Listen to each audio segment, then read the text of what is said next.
Assalamualaikum teman-teman. Di video kali ini saya akan membahas materi kecakapan antar personal yang berkaitan dengan konflik atau masalah. Berikut ini adalah pertanyaan-pertanyaannya. 1. Menurut saudara, perlukah konflik di dalam penyelesaian tugas kelompok saudara? Berikan alasannya. 2. Berikan contoh konflik yang pernah saudara alami dalam kerja kelompok, kehidupan, keluarga dan kehidupan sosial. 3. Apa dampak buruk konflik yang pernah saudara alami tersebut? Apabila dalam kehidupan di kampus atau di keluarga, saudara melihat ada konflik dan saudara berusaha menjadi penengah, upaya apa yang akan saudara lakukan untuk mengelola konflik tersebut? Menurut saya, konflik dalam penyelesaian tugas kelompok diperlukan karena dalam kelompok pasti ada perbedaan pendapat. Ini diperlukan untuk memecahkan persoalan yang ada. Tapi sebaiknya jangan sampai ada pertengkaran di dalam kelompok. Jika terjadi, maka pihak ketiga atau menengah harus ada. Ada 2 contoh konflik yang saya alami. Yang pertama yaitu dalam tugas kerja kelompok. Hal ini paling umum karena semua orang pasti mengalami hal yang sama.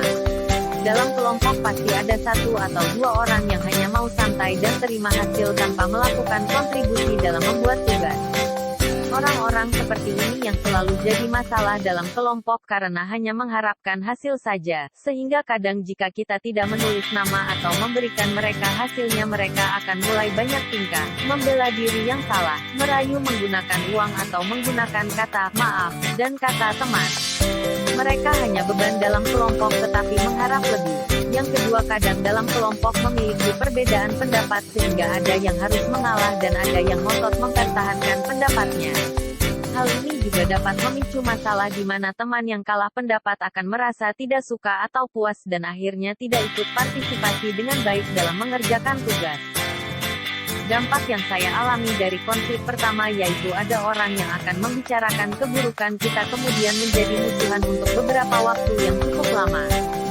Konflik kedua yaitu orang yang pendapatnya tidak digunakan akhirnya tidak ikut partisipasi dalam mengerjakan tugas dan juga merasa malas memberi ide baru jika dimintai.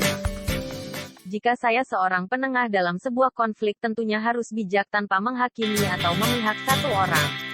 Pertama, situasi kedua pihak harus ditenangkan terlebih dahulu tanpa menyudutkan salah satu pihak.